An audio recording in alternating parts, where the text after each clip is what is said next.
The live TV, सच सबसे आगे। नमस्कार, मैं हूं रंजीत झा और आप देख रहे हैं द लाइव टीवी। इस वक्त की बड़ी खबर इजराइल से आ रही है, जहां पर नेतन्याहू की सरकार गिर सकती है। मंत्रियों ने बगावत कर दी है, बात इस्तीफे की हो रही है और नेतन्याहू को कहा जा रहा है नहीं संभल रहा तो कुर्सी छोड़ दो या फिर राजधर्म निभाओ। और इसके बाद इजराइल में हड़कंप है। वैसे भी नेतन्याहू दुनिया भर के देशों के निशाने पर आ गए हैं, क्योंकि जिस तरीके से नेतन्याहू ने गाजा में नरसंहार किया, उसके बाद तो दुनिया के कई मित्र देश उनके अब दुश्मन हो गए हैं, उनसे संबंध तक नहीं रखना चाहते। यहाँ जब यूएन में बैठक हुई तो इजराइल और अमेरिका को छोड़कर दुनिया के लगभग देशों ने फिलिस्तीन का साथ दे दिया। ऐसे में नेतन्याहू तो बौखलाए हुए थे, लेकिन उनके सरकार में युद्ध को बेताब मंत्रियों ने अब नेतन्याहू को ही कोसना शुरू कर दिया है। कहा है कि आपसे संभल नहीं रहा, समय आ गया है कि आप या तो गाजा पर हमला जारी रखो, खासकर जो राफा पर अटैक किया गया उस युद्ध को आगे बढ़ाओ, नहीं तो हम सब कुछ छोड़ छाड़ कर आपकी सरकार ही गिरा देंगे। एक और जनता जहां यह कह रही है कि आप हमारे जो भाई बंधु वहां गाजा में बंदी बने हुए हैं, अब तक युद्ध के 8-9 महीने हो गए, उसके बाद भी आप उन्हें छुड़ा कर नहीं ला पाए, इसके लिए आप इस्तीफा दो, नहीं तो सड़कों पर बवाल होगा। तो दूसरी तरफ इनके मंत्री जो युद्ध की चाहत रखते हैं, वो जंग को बढ़ावा देना चाहते हैं। ऐसे में अब नेतन्याहू के लिए मानसिक तनाव की स्थिति उत्पन्न हो गई है। वो बेचैन है कि कब कुर्सी छोड़कर भाग जाएं, करें तो क्या करें। यहाँ हिंदुस्तान ने देखिए अपने हेडलाइन में लिखा है कि कायरता छोड़कर राजधर्म निभाओ, नेतन्याहू को अल्टीमेटम। राफा पर हमले के बीच इजराइल में ही गहराया संकट। रिपोर्ट क्या कहती है वो रिपोर्ट भी आप देखिए, क्योंकि नेतन्याहू के लिए इससे बुरा दौर और कुछ नहीं होगा कि वो गाजा पर हमला करना भी चाहता है, दुनिया उसे रोकना भी चाहती है, अपने देश के लोग इसे उकसाना भी चाहते हैं, जनता इन्हें रोकना भी चाहती है। कहाँ जाए नेतन्याहू। रिपोर्ट में देखते हैं क्या कहा जा रहा है कि इजराइल और हमास के बीच भीषण युद्ध का नया मैदान दक्षिण गाजा का शहर राफा है। राफा पर तेज होती जंग के बीच इजराइल में भी उथल पुथल मच गई है। साथ ही मंत्रियों ने नेतन्याहू को अल्टीमेटम जारी करते हुए सरकार से अपना समर्थन वापस लेने की धमकी दी। वॉर कैबिनेट मंत्री ने नेतन्याहू को दो टूक शब्दों में कहा कि अगर वे 8 जून तक गाजा पर अपना प्लान तैयार नहीं करते तो सरकार चलाना भूल जाइए। आरोप लगाया कि एक तरफ हमारे सैनिक बहादुरी से लड़ रहे हैं, तो दूसरी तरफ हमारे कुछ राजनेता कायरता दिखाते हुए सिर्फ राजनीतिक रोटियां सेकने में लगे हैं। हमास के खिलाफ जंग के बीच इजराइल में ही नए संकट से नेतन्याहू बेचैन हो गए हैं।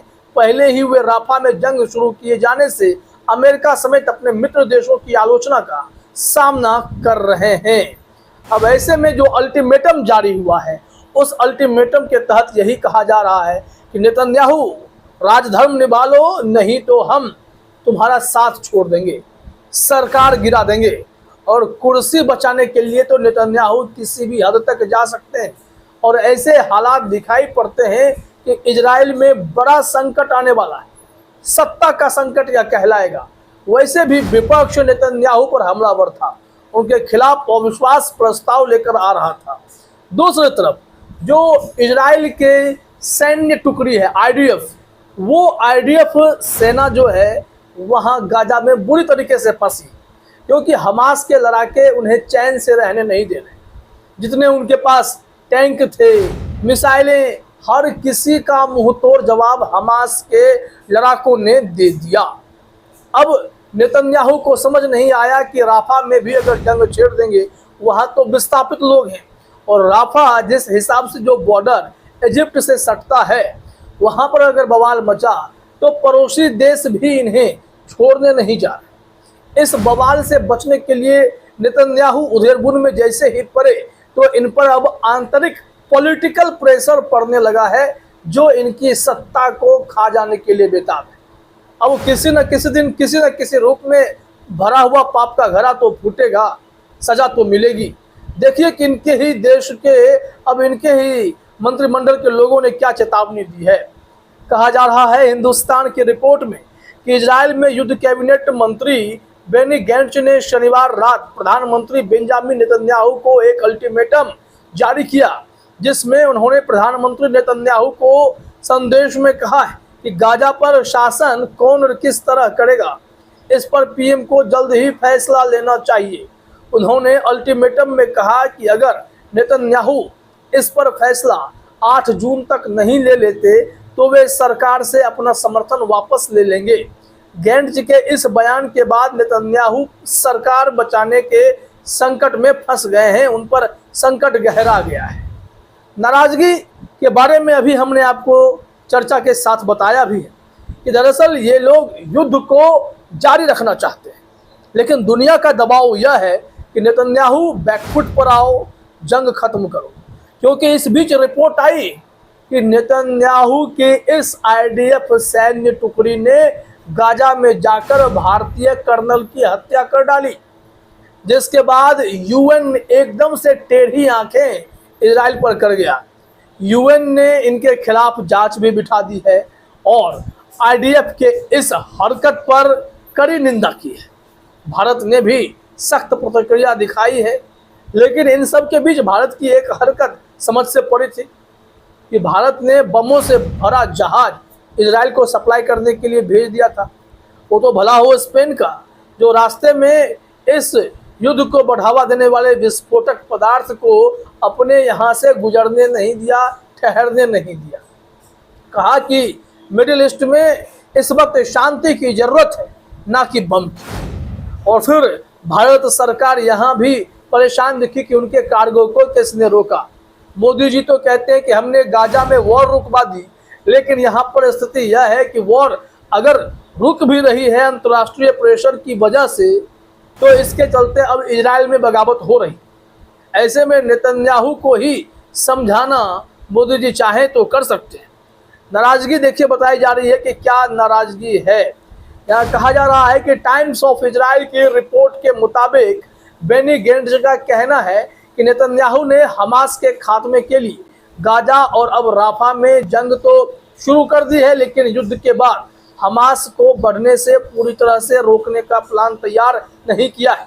बेनी की मांग है कि गाजा पर जीत के बाद वहां शासन किस तरह से होगा, कौन राज करेगा, इस पर अभी भी इजरायली हुकूमत ने अपनी स्थिति साफ नहीं की। उन्होंने चेतावनी दी कि अगर 8 जून तक इस पर फैसला नहीं लिया जाता है तो वे गठबंधन से अपने कदम पीछे खींच लेंगे। अब यहाँ पर जिक्र इस बात को लेकर भी है कि जो गाजा में इजरायली नागरिक या आईडीएफ के जो उनके सिपाही हैं, हमास के यहाँ बंधक बन गए, वहाँ वो अपने जो सुरक्षा को लेकर चिंता जाहिर कर रहे हैं। उन्हें बचाने की कोशिश अब नेतन्याहू नहीं कर रहे हैं। बस एक बार यहाँ पर कैदियों की अदला बदली कुछ हुई थी, लेकिन फिर उसके बाद जंग का सिलसिला लगातार जारी रहा। अब यही वो कह रहे हैं कि गाजा के सुरंगों में जहाँ बंधक बहुत ही बुरी स्थिति से गुजर रहे हैं, लेकिन हमारे नेतन्याहू किसी भी ठोस फैसले पर नहीं पहुंच रहे हैं। इस वजह से वक्त आ गया है कि हम इनकी सरकार ही गिरा दें। मंत्रियों की बगावत ने अब नेतन्याहू को परेशान कर दिया है और चौतरफा दबाव ने नेतन्याहू को किसी भी फैसले पर पहुंचने से रोक दिया है। मतलब राजधर्म निभाने की जो बात थी वो कैसे निभाएं जब इतनी बड़ी बगावत अब सरकार में ही दिखाई पड़ने लगी है। जंग लड़ें या जंग रोकें, तय खुद नेतन्याहू करेंगे। फिलहाल इस वीडियो में इतना ही। आप सभी का हमसे जुड़ने के लिए बहुत बहुत धन्यवाद। द लाइव टीवी, सच सबसे आगे।